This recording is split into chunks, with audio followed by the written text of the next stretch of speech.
everybody. It's Victoria Hackett here from Outdoor-Classrooms.com. I want to welcome you back to our afternoon chat. It's our question and answer. So we had a wonderful question from Carol from the Netherlands. So I wanted to thank her for just asking kind of a deep question about self-care for educators, especially teachers that are working outdoors and spending time outdoors with kids, and really understanding and just a conversation about how we can, especially now with the beginning of the new school year and with everything that's going on, how important it is for us to, take care of ourselves. So we need to fill our own buckets before we can fill and help our children that we're working with. So, so I just want to first ask the question of why is it so difficult for us as educators and parents to really take care of ourselves? What's going on with that? So it's a beautifully windy day, but I love it. So why is it so difficult for educators and parents and caregivers to take care of ourselves? And I think as we work outside, maybe just being outside is a place that we can take care of ourselves, but still just as important for our outdoor educators and teachers of all coming from all walks of life to really have this conversation about taking care of ourselves and self-care. So thank you, Carol. So a couple reasons why this is so difficult, especially for caregivers and teachers and educators. We are now living in a culture that being busy is normal, that we feel like if we are super busy and moving all the time, that is considered normal, and that is also considered a great accomplishment. So it's difficult to then flip the switch and actually sort of go into self-care mode, because that might need us to cause down and slow down. Kind of the silver lining with the pandemic has been that we have forced us to slow down and listen, so to speak. But we'll get to that in a minute. So first off, in terms of why it's so difficult for us to really have a little self-care, so on and so forth, is busyness. Just the culture that we're living in is that we need to be busy all the time, and we need to that equals accomplishment. So the second one is that we think as educators and parents, I would say, that we think that if we say no to ourselves, that we can get away with it for some reason. That if we tend to be in a situation where we are caregiving for everybody else, and that we can actually, if we say no, or don't say no to ourselves, that we can somehow get away with that. So to make sure that you can see me. So number 3 is there's just not enough time in the day. This is a no-brainer. There's just so much time. There's so many things that we have to get done in the day, not only taking care of our own families, but taking care of our classrooms and making sure we're meeting all the standards and requirements that we need to meet while we're teaching.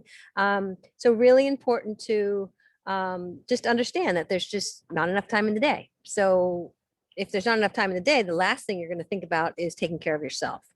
Number 4 is we don't realize, because we're in this sort of rush, taking care of everybody else, meeting all the standards, trying to figure out how we're going to be teaching outside, all these new additional demands, especially with COVID, that we just don't realize, or we haven't paused long enough to realize how dire it is that we kind of inject some self-care in this, in our lives, in our daily rituals. And oftentimes, and believe me, I feel this so much, it's incredible, that we actually feel guilty. We feel guilty when we take the time to take care of ourselves. Oh, we should be working. We should be doing this. I actually often feel guilty for working in my garden, which is going to be transformed into a place where we're going to be hosting our Secret Gardens preschool programs. Um, I often feel guilty for spending time in my garden during the week because I feel like that's not work. So really changing my mindset there is what I need to do, is to change my mindset that that's my office. That's my office is outdoors. So I shouldn't feel guilty for being out there, but there's this mindset of, oh, I've got this online business. I should be in front of my computer all the time and working. So what really thinking about what that mindset is, where, if you are feeling guilty, what are you feeling guilty about? Where's that coming from? That type of thing. We are, as even most of us being women, are kind of trained in terms of being caregivers, that we should also be just giving, giving, giving, giving. And if we give back to ourselves and take time for ourselves, we can't do that. So second question is, what is self-care? So that's the first question is, why is it so difficult? So difficult is because first we think it's busy. Busy equals normal, and the busyness is also equal to accomplishment. We might feel this great accomplishment. Number two is we can't get away. We think we can get away with just not saying no to people and not taking care of ourselves. We think that's okay. There's just number three is there's just not enough time during the day. Number four is we don't realize how dire it is that we need to give ourselves some self-care. And number five is we feel guilty. So that's the first question. The second question is, so what is self-care? How are we defining what self-care is? So that's actually going to be different for all of us. Some of us, we will find self-care by going to a spa, or we might reading a book, or just simply going outside. So it's going to be different for different people in terms of what it is. But it's something that might pull out the creativeness within you.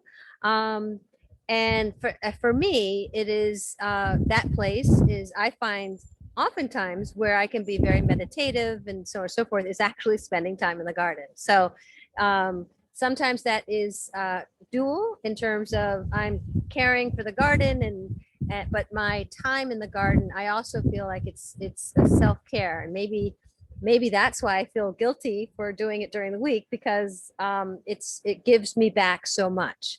So trying to sort of change that mindset shift. So think about what you would consider self-care to be for you. It could be journaling, it could be reading, it could be taking some time at the end of the day, it could be meditation, it could be, we talked about sit spots in another episode. So really thinking about what is self-care for you, and sort of how and what does self-care look like is the next question. So moving into, why is it so difficult? What is self-care? And what does it look like? So, and how do we do it? So really thinking about self-care. And so the first one is that it might be a matter of building in a great sleep routine. So if you are lacking sleep, that's the first place where you really need to start, is you cannot be a great educator and give to other children if you are not getting a good night's sleep. So really thinking about those habits. So we're going to really thinking about, you're going to need a healthy diet, and hopefully you have a garden that you're growing food, a garden that feeds, and that you are incorporating that garden into your daily rituals and doing self-care in terms of consumption of healthy foods. So really thinking about that. Thinking about outdoor lunch breaks in your outdoor spaces as you're teaching. But all that goes under streamlining your schedule so that you can do fewer things better. So really think about that. Can you streamline your schedule and what you're doing each day so you can do less, but do it better? And Anne is joining us. Welcome, Anne. I'm just going to keep going here. We are talking about, We are talking about self-care And hi, Anne. Hi, Victoria. Tea I made time. it. We I are hacked talking about this is our little extra. I'm so glad you're here. I hacked into tea time. Yay! We are talking about self-care for teachers because it's the beginning of the year and how often I was talking with another educator and really gotten a great conversation about how can we do self-care. So we first talked about, I'll just fill you in, how difficult it is for us to um, take care of ourselves during this crazy time of COVID and how society often talks about busy being normal and busy, busy, busy, how we get so busy. And that gives us a sense of accomplishment, but yet it neglects our self care. We think that we can get away with saying no to ourselves. And then just there's not enough, many educators and caregivers feeling like there's not enough time. And then we don't realize how dire it is that we don't take care of ourselves if we keep sort of running on empty. So and then oftentimes, and I do this myself, which is just feeling guilty if we take the time for ourselves. And then before you hopped on, we talked a little bit about what actually is self care and how that might be different for everyone. So I often find my own self care to be spending time in my garden. And I actually sometimes very often feel guilty for doing that during the week because it gives me such such joy. And I'm like, oh, I should be working. This is not work. But now that we're going to be starting up the Secret Gardens nature preschool programs here, it's happening. It's Oh, happening. good. So that will start actually this Wednesday is the nature art that we have a group of children and their parents coming and which then changes my mindset. So I'm doing a lot of thinking about outdoor spaces and it bringing me such joy, but it, being connected to, it also brings me a lot of self-care, just being outdoors. So it's a very interesting, I think, message for all of us that teach outdoors that we can also get lost in that piece. So excuse the dog. That's Um, okay. Mine's right next to me too. so also thinking about what self-care looks like for all of us and just thinking about sleep, building in that sleep and having a healthy diet and hopefully the healthy diet being from our gardens, building in those gardens so we can, because I think our worlds is a little bit different than maybe traditional teachers that are teaching indoors, that we can take a lot of this self-care from being outdoors. And then I think, being able to say no. And then the last thing is sort of thinking about how to choose self-care as a habit. And that's sort of, I don't know, one of the questions that we were really thinking about, uh, how can we really go into the school year with the idea of, okay, I'm going to sort of, if I, implement a variety of different things into my schedule, how can I implement self-care as well into, so a lot of it can look, again, it will look different for different people. But the idea of thinking of self-care as a habit, so really thinking about, okay, what are your regular habits throughout your day? And then how can you piggyback a self-care habit onto your existing day? And so I love, love, love the fact that a leaf just dropped on my, I love the fact that the Secret Gardens preschool programs are starting. So I feel like I'm gonna my being outdoors and preparing the gardens and stuff like that will become more habitual, but also being very conscious of um, this year, especially how can I spend less time in front of the computer and more time outdoors, and that's a very intentional. I feel like for so long during COVID, I spent a lot of time in and behind the computer. And so now ready to kind of come and blossom outdoors. So, and just sort of figuring out what habits can we incorporate into our days and thoughts and whatnot. So, but thinking about also choosing a self-care habit that is something that you can maintain. So it's not like going to or something that you would do once and then you sort of forget about it. It would be something that would be obviously continuous, and that has a meaningful impact on your well-being. So thoughts. I love that you're here. Any thoughts on self-care? That's one of our questions we had from Carol from Holland, actually. Great From conversation. Holland. Yes. So Wow. yeah. Okay. Well, as far as what I'm trying to do, beginning of the school year and being a teacher at a brand new school in a program that is very, very different from anything that I've ever done before in my life, I'm trying to pace myself. Good. And that is difficult for me because I'm a planner and I always have, lesson plans in particular that are detailed and thought out, and materials that are prepared ahead of time, and books pulled out ahead of time for what I'm going to do. And my new program doesn't do things like that. Oh, interesting. So this is even more child-centered and place-based than the place where I was for the last few months working in the summer camp.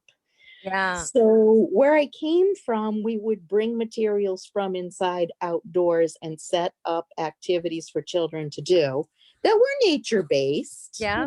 It was a nature school for sure. This place is different because they don't want to bring the inside out. Oh. Yeah, so there is no setup. Yeah. So far, now we've only had 3 days of classes that were just 2 hours per class. And then we start Monday with a full day schedule. So we've only had mini classes. Yeah. So how did they go? Really well. Mm-hmm. Yeah, I'm working with a teacher who's been at the school for 6 years. Oh, So great. she really gets the place and what is available on the property. It's 17 acres. Wow. Of amazing space, but she knows the property really well. Yeah. So what I've been told they're looking for is to plan adventures based on where the kids are at. Mm-hmm. And based on, sorry, my dog is now barking too. Of course. Based on where the kids are at, what they're interested in, but really almost waiting until the kids are already there at opening circle or morning meeting, whatever you want to call it, to talk about where they want to go and then go. Wow. Which is so different. I feel like I'm not doing enough because I'm not prepared. And they're trying to get me to not worry about it. Right. But it's hard. So you're becoming the facilitator. You're really just becoming, it's child-led. And it's so child-led. Yeah. You're becoming the facilitator. Which I think. And the observer and the really having the child lead and really I guess the first thing I think is in terms of inviting inviting prompt questions to get kids to think about things, or I think of song, like as you're transitioning to different spaces, that there must be lots of song or something I'm just, not really oh, yet. yeah, Maybe when I see how the full day runs, because my yeah, co-teacher, like I said, she's been there and she knows how the day's supposed to run. yeah, So maybe there will be more of that. yeah. Um, yeah, it's just, Exciting. I don't know. It's exciting and it's sort of, I'm not quite sure what to do with myself a lot of the day, but I Yeah. was told at the end of the day to focus more on just interacting with the kids Hmm. and not worrying so much about what's coming next. Right. So that's part of self-care. Yeah, I was just going to say, in terms of exactly what we're talking about tonight today, Right. is here you are in a new setting, and it being also new, and you feeling vulnerable, and Yeah. how will Yeah. you get sort of, in a way, I don't want you to take this the wrong, get out of your own way, because we're Yes. so Oh, I think so. accustomed to doing things a certain way, and it's almost like, it's probably ingrained in you the way that you've always done it. And Yeah. then here you are in a completely new environment, which is probably feels like you've been, shoved off a cliff a Little bit. little bit. And I so, voluntarily jumped off this cliff. So yeah, and then, now what am I which is going to do? very exciting. Yeah, it's Which you will adventurous. be growing as an educator, which is Yeah. exciting. It's exciting for me to watch. But the key is, how will you take care of yourself? How will you, Yeah. and I think there's a lot of probably mental mind, um, does when you get vulnerable in anything. Yeah. Uh, I don't know what I don't know what I'm doing. That sort of negative self-talk can come into your mind being new. And I think that's with that anything that's new. Um, Yes. but it is sort of also the beauty of being new, and trying and being in it, putting yourself in the space of being challenged, and seeing a different way of teaching, kind of. Yes. But I think is critical that there is some self-care. So thinking about just even your habits and kind of what we were talking about earlier in terms of, um, what will that, where can you add some maybe extra self-care in your day? A nice Sure. pot of tea at the end of the day to celebrate that you made it through. So like these little quick wins, like, that was high-fiving yourself, or little things that, just reminding yourself that, you are jumping off a cliff, Yeah. and you will, I'm sure that you will be supported by everybody that's around you. So, um, I hope. I'm, I, We'll see. um, but I think it's, and it just, asking questions and learning, and all of that. So it's exciting. But you're Yeah. with someone too, so you're not completely, That's true. Yep. I'm not really responsible yet I mean, I am responsible for the children, obviously, their safety, yeah, and all that, but not really responsible for planning how our days are going to go yet. yeah, So I need to just be able to let go of that worry yeah, that, oh, I'm not prepared, and yeah, just show up in the morning with a smile and let the days happen. I think a little bit, well, I'm getting used to this place yeah, because I don't even really know the whole property yet. I mean, I've walked around a couple of times, but how we're going to use these spaces, what's available, what's okay, what's not okay, yeah, because I'm learning that there are some really different kind of rules over there, which make a lot of sense. It's very well, it's run by the Sisters of Notre Dame, uh-huh. and the person who started it is a nun.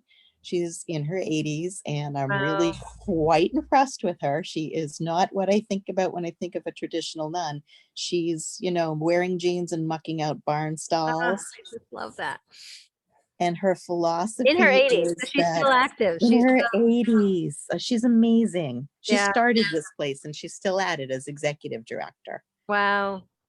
So it really is, her place. It's very, very special, and everything is planned out very intentionally, all the different places. And she's got little rules like, so don't pick the flowers at all. even though there are wildflowers all over the place and it's Yeah. not manicured gardens. Don't pick them because they're living things. Oh, And all living things are God's creatures and we're all important. Um, so things like that I never really thought too much about. I mean, I'm just like, yeah, sure, let's gather the flowers and make a collage because right, that's right, great. You right, can do that as long as they're already dead and like hanging off. Then you can deadhead and do something with the flowers, but don't pick the beautiful ones that are in right, their full glory, you know. right, right. So those things are very new to me. And Yeah, yeah, I'm sort of questioning everything. Like, I wonder if this is okay. I wonder if that is yeah, okay. yeah, yeah. I need to learn. Yeah. And it may be just taking this first month or two as a, kind of seeing yourself as a student, you Yeah, know, kind of I think so. A student who is responsible for little ones at the same time. well, So it's like, student in the that, observation and learning right. and maybe maybe as educators we're all supposed to be students, and have the kids be our teachers. So, Right. kind of looking at it that way. So, but Certainly flipping everything sort of upside down. And I think that is so unbelievably cool. it It's is so cool. refreshing, and not to and to take the fear out of it. Just Right. embrace it, It'll and get there. yeah, yeah, It'll get there. it's very exciting. You're gonna have a lot to share in the circle. For sure. For sure. So, just for those that are watching the replay, the circle. Do you want to explain what the circle is? Who, me? Yeah. Okay. Well, I am still kind of new to the circle, but the circle is a wonderful support group for me. I have really enjoyed being part of it. I've only been in the group for what, about maybe 6 weeks to a month, if even. Yeah. And it's a group of outdoor educators from all different places. Some come from small family daycare type of situations, and some are working in schools. Some are working with toddlers, and some are working with, kind of lower elementary um, people. And they're really nice and talkative and helpful. Yeah, I love special place in my heart for this group. So I Yes. really is Yes. And come I together beautifully. met some of them during the outdoor boot camp, which I Yes. loved. Do you want I to did tell a that? week Because we're going to be long. opening that up in October for Ooh, newcomers. So if you want to, can you disclose? highly recommended. Highly, highly I recommended. think I'm going So to do it live again. I think nice. I'm going to do that this next one live again. So do you want to describe that? Because it's better coming from you. Sure. So my experience was during a week when I was not working. I believe it was a school vacation week, one of those, not even remote shutdown, but school vacation week when I was home. So I was able to totally just immerse myself in this whole thing for a week. I'm not sure how it works out with folks who are working during the day and what their schedule is going to be like, but I loved the 1 week session that was intense. We got right to it. We just kept going with it. Learned so much about how to set up outdoor spaces based on the different types of gardens that we can create for learning. And now I've had experiences working in 2 schools where they don't so much do it that way, but they sort of do. And so I just think that the boot camp gives you a really good framework and springboard to sort of really think about what you're doing as far as outdoor education goes Yeah, so it and has what's like worthwhile. five different phases. So each day there's a different phase, and really Mhm. thinking about what phase you are in, and really assessing. So it's really exciting. We had a wonderful intensive. It was an intensive because we did it in a week. We did it in a week. We did it in a whole week. People shared their outdoor spaces, people who could do those things with photos and videos. And Yeah. different explanations. So we actually got to see the program set up and spaces, and we were able to bounce ideas off of each other for what people could do with their spaces. Yeah. And they were all And that's vastly different. wonderful. Very different. That's what's so neat. I think I keep going back to so many, like you were saying, the programs that you've been in are so vastly different. 2 of them so far, and they're completely different. It's like, wow. But there might be elements that we talk about in the boot camp that are in both of them. Right. You know, they're not sort of the same, but because they're in two very different even spaces alone. Different ways of thinking about how to do this outdoor education thing. Yeah. Because there's so many. Yeah. And spaces are so different. I mean, you've got people who work in cities who just have small areas that they can access outdoors, who are doing the best they can to set up outdoor classrooms and bring the learning outside. Yeah. And you've got someone like me who's got a 17-acre farm that she doesn't What do you do with that? You know? I don't know what I have. With a very, with a also a very strong philosophy of how they approach. Very strong and very strong ideas about how to do things. So we'll see what I can bring. It'll be really interesting to see how this unfolds and how you unfold as an educator and how you'll be able to weave in your knowledge. I think at some point you'll be able to weave in, I hope so. your expertise, but I think you're in this sort of beginning vulnerable learning phase, which can not feel so good. So I think it's really important. I think it's so funny that you popped on for the tea time about self-care. Like, oh boy, I can make it today. Yeah, all week I've been saying I'm going to try to pop in, and this is the first day. So funny enough, actually, I'm going to go grab my work bag, which is out in the kitchen, and hopefully the dog won't start barking again. Boy, she's been barky lately.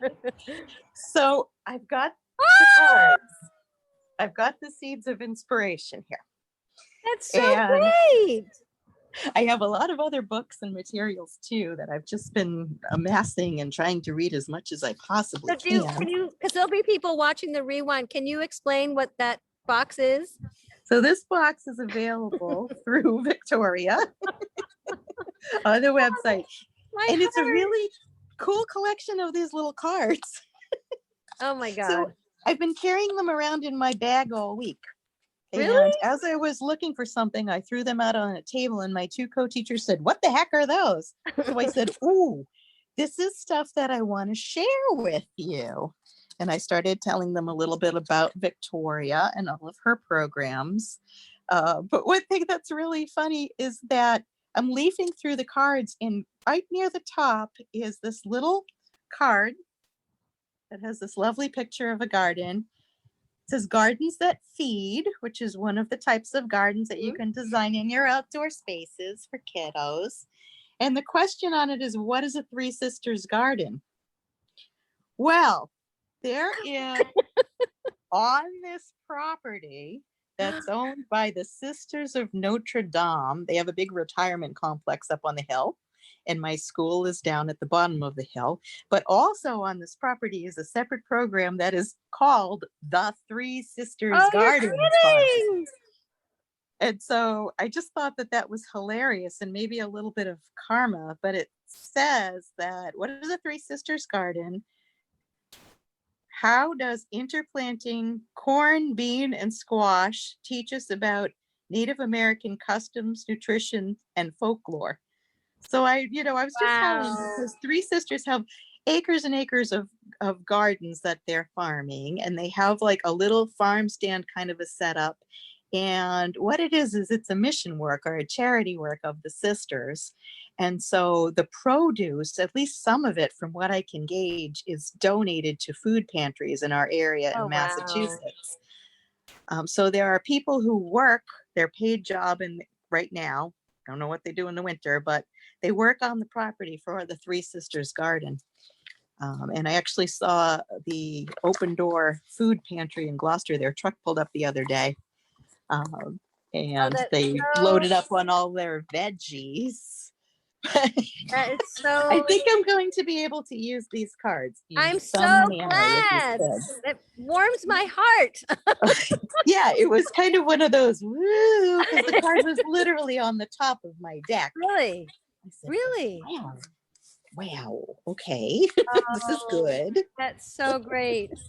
That is so great. Yeah, so the card deck is wonderful. It's got activities you can do with kids. It's also got ideas for you as educators for how you can think about your spaces. In So all it's four not, different types of gardens.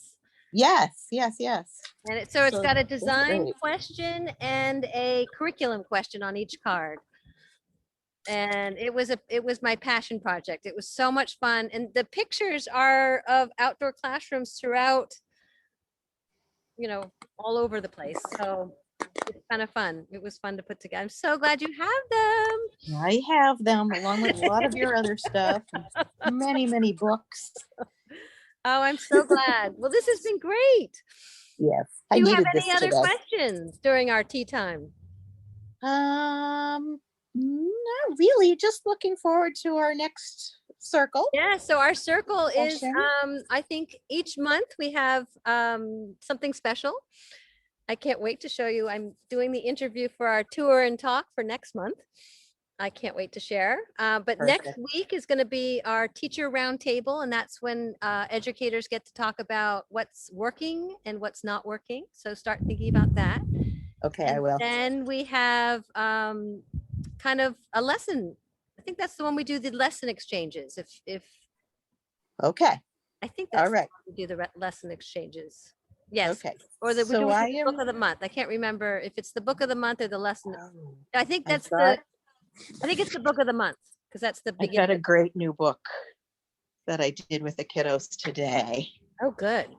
Let's Yeah. So we do the see. book. It's the round table and then the book of the month because it's the flowers are calling. Flowers. Down. Oh, Flowers are it's so calling. beautiful. Author, author is Rita Gray, Gray, and I think it might be a new book. Let me just check. You know what? Can you So, bring that birds to the and monarch circle? butterflies, and yeah, that might be great for the circle. So what I'm going to do is I'll have a book of the month, but I think I'm going to start inviting educators to bring their favorite books so we can have a whole library of books. That would be great. Wouldn't that be great? Oh, And what? this came Yeah, in. Apple. I'm actually using that in my first day of the. I was inspired by Michelle Lip with her apples, so I'm going to be using apples on our first day of the Secret Gardens program.